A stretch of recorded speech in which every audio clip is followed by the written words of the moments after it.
আজ তোমাদের সঙ্গে একটি ছোট্ট মিনি ব্লগ শেয়ার করছি। আজ আমরা পরিবারের সবাই গিয়েছিলাম আমাদের আম বাগানে। আম বাগান এবং লেবু বাগান এখানে দুটোর গাছই আছে। আর একে একে আমরা নিজের হাতে আম পাড়ছিলাম। দেখো আমগুলো কত সুন্দর, আর নিজের হাতে আম পাড়ার মজাই আলাদা। আর পুচকুগুলো তো অনেক আনন্দ করছিল, কোনটা খাবো কোনটা রাখবো সেটা ওরা ঠিক পাচ্ছিল না। আমরা একে একে অনেকগুলো আম পেড়েছি, আর আমগুলো খেতেও সুন্দর, দেখতেও সুন্দর।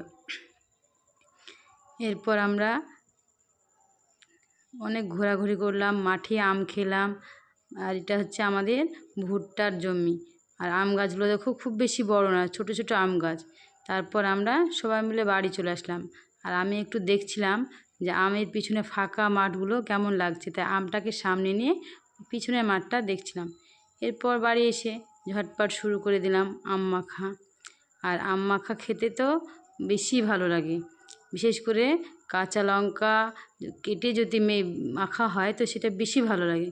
কিন্তু কাঁচা লঙ্কার দিইনি, এখানে শুকনো লঙ্কায় আমি ব্যবহার করেছি, শুকনো লঙ্কা, লবণ। এতেই আমটা খেতে খুব সুন্দর লাগছিল।